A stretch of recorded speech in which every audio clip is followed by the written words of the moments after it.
which segues, coincidentally enough, into Mike Sewell's question, which it says here he had this ready to go July 15th. Yeah, he gets them in early. He does. Thank you, Mike. I think that must be very reassuring for you, Matt, that you go, all right, well, at least we'll have one question because here's Mike's. Hello, recently moved Manly Matt and the infrequently moved Dave Sim. Wait, that didn't come out right. Actually, it did. That did come out right. And I recommend dried fruit, dried apricots, actually. And I got that from Prophet Muhammad, who said that his best advice after fasting is don't wolf down a bunch of different kinds of food that you've been looking forward to. Start with dried fruit. And it's really true. The more dried fruit that you eat, the more well, as Mike said, to paraphrase Mike, the more frequently moved you are. And wait, that did come out right. You may have heard that people have differing. You may have heard that people have differing opinions on the internet. Now, one interesting debate is the difference between stealing, aping, copying, homage, influence, and spoof, otherwise known as pastiche to you fancy, sometimes French Canadians. Les Canadiens Français, oui. There's a popular little book called Steal Like an Artist, which puts forth the idea that all art is stealing, otherwise as known as taking all that you see and experience and working it through your own artistic filter. Some artists, like Bill Sienkiewicz, have been accused of aping the style of other artists. In Bill's case, Neil Adams, early in his career, as one example. Fun fact, lots of people on the internet are idiots and can't separate these concepts. Since you have been known to spoof a thing or two and have homaged many artists in service, here finally is the question for Dave. How do you view these concepts, and what do you think about them being interpreted as stealing? Okay, trying to organize that mentally, I made some notes about different artists and where they fall on the spectrum. And invariably, I have to start all the way over at one end of the spectrum with Steve Ditko, who was and was throughout his career, I would say. I can't think of any exception to this. 100% original. He never copied anything. He never did a pastiche. He never did an homage. Whatever he sat down and did, whatever he had as the core of his creative mind and of his personal morality, it was, if it's something that you saw somebody else do, you can't do it because that's stealing. So whatever you're going to do, sit down and start working on whatever it is. And if you come up with an idea that seems to you like a good idea, do a quick mental scan on, have I seen this somewhere else, and am I copying someone else's thing, or is this really something that I came up with? It's like, just go down a list of examples. Just taking a handful. Doctor Strange's costume, what Doctor Strange looked like. There had never been anything like that as a character in the comic book field, or if you wanted to even extend it in terms of movies or any other kind of entertainment, novels, big little books. When Steve Ditko came up with Doctor Strange in collaboration with Stan Lee, it was a 100% original thing. Even when they gave him something and said, here, can you change this? And here I would cite the example of Iron Man, where Iron Man existed in, the big clunky gray armor and then big clunky yellow armor. And then they went, can you do something with this? When Steve Ditko sat down and went, okay, what does my Iron Man look like? It's not going to look anything like this that they already have, and it's also not going to look like anything else. It's going to be my Iron Man that they are paying me to come up with. And if you think about it, once he came up with the Steve Ditko Iron Man armor, you can't get away from that. You can try redesigning Iron Man, but it's like, no, anything that you change from what Steve Ditko gave you, it's not Iron Man anymore. And that's an original. That's an original with a capital O, capital A artist. Same thing with his Spider-Man design, where it's like, okay, we got this Spider-Man that Jack Kirby did, and it's a cover and 5 pages of pencils, and we're not really happy with this. What can you do in the way of giving us a Spider-Man? Well, okay, he sat down and designed Spider-Man, and that's another one. Like, apart from putting him in an all-black costume, you can't get away from Steve Ditko's Spider-Man costume, because every step you take away from that costume, it ceases being Spider-Man. And that only happens with somebody who's a 100% original. You can go down your whole list that you've cited here, and nothing on that list resonates with this is how Steve Ditko did things. Everything was completely original. Same thing with the Creeper. Obviously, he went to DC and obviously they want something like Spider-Man. In terms of that's why they're hiring Steve Ditko. But because of my personal morality, it has to be something far enough away from Spider-Man that there's absolutely no connective tissue there. There's no way that you would look at the Creeper and go, oh, it's Spider-Man. No, it's definitely the Creeper. It wasn't as successful as Spider-Man, but it was, again, once he designed the Creeper, anytime somebody took a fancy to the Creeper, Craig Hamilton comes to mind, who was a huge Creeper fan.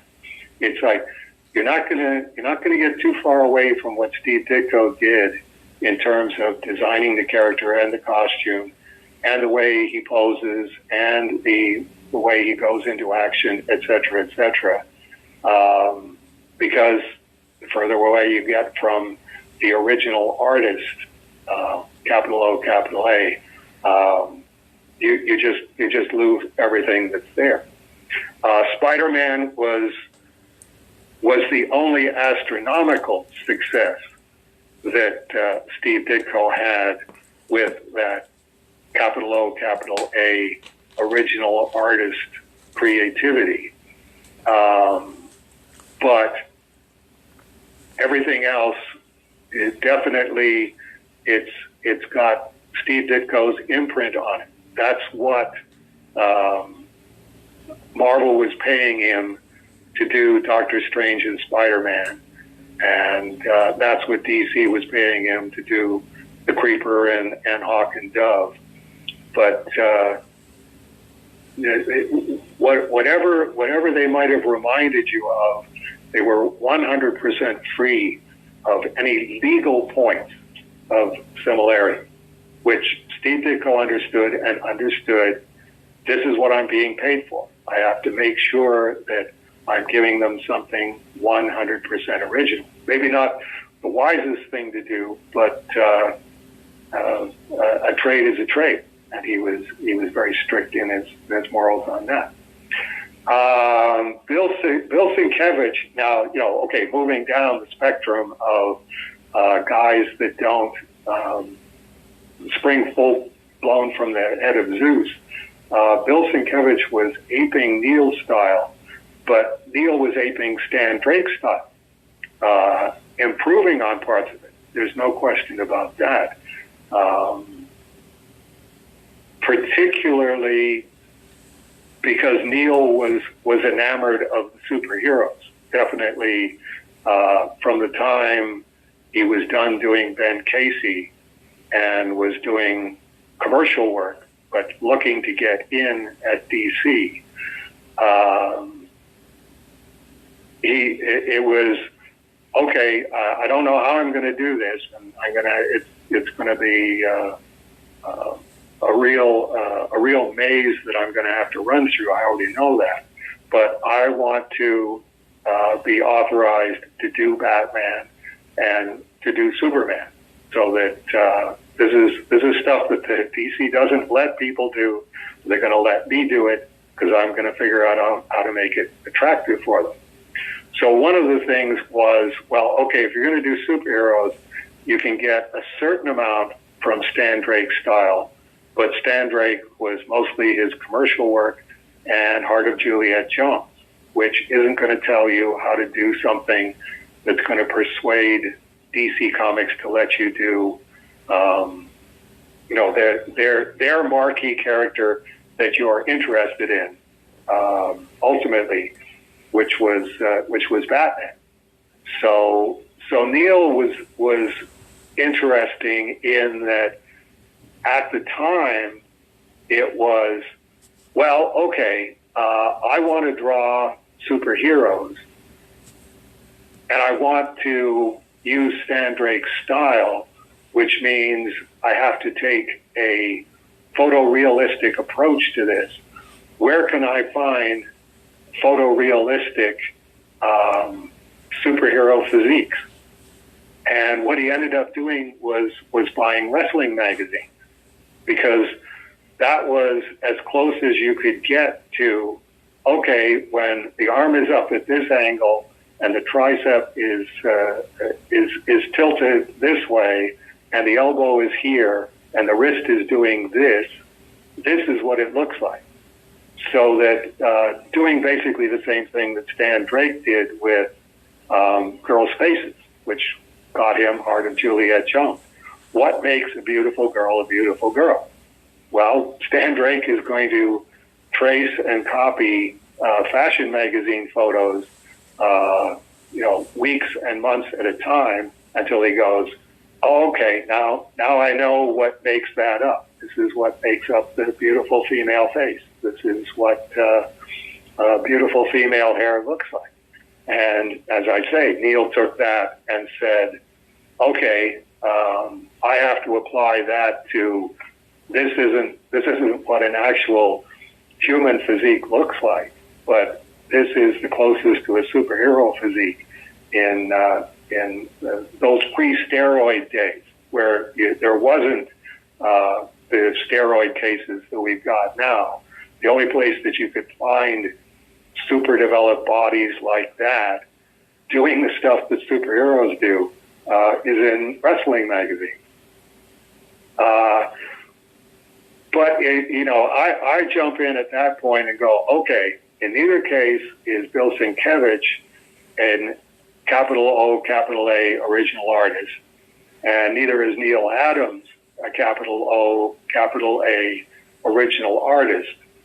But come on, the degree of difficulty of what Neil was doing, what Neil invented, in terms of here's Stan Drake, here's superheroes, here's what I need to learn in between these two so that I can do this, so that Julie Schwartz will eventually get worn down and go, yeah, okay, you can do Batman.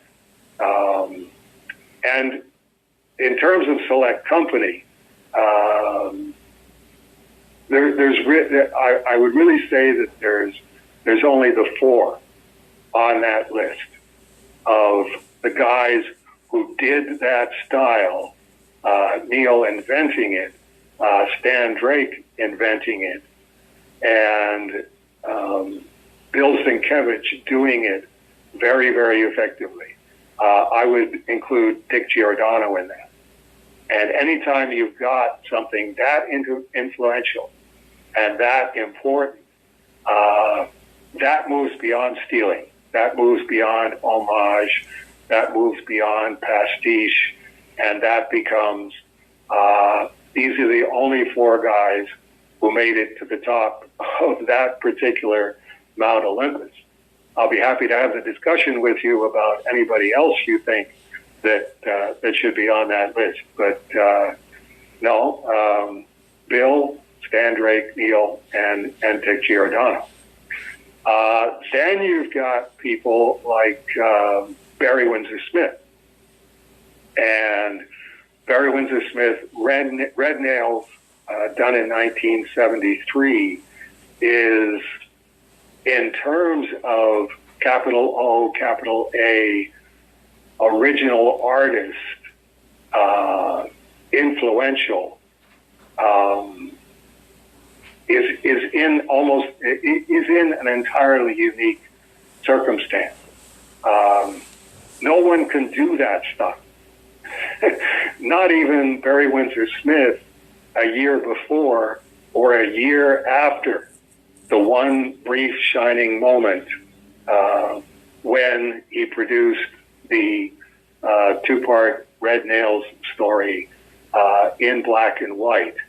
And I can vouch for the fact that that's in the same category as what Stan Drake came up with, what Neil Adams modified, what Bill Sienkiewicz figured out how to do, and Dick Giordano figured out how to do.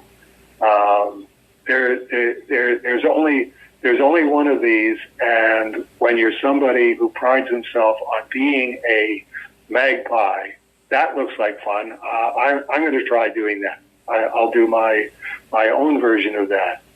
And when you get immersed in it and you go, I can see it, but I can't do it. And that's really, really frustrating. And that's what suggests to me that I'm looking at a level of genius. Moving further along the scale from there, there's two examples way over here where, yeah, I wish I was in either of those categories, and I'm not. It's very true. Imitation is the sincerest form of flattery.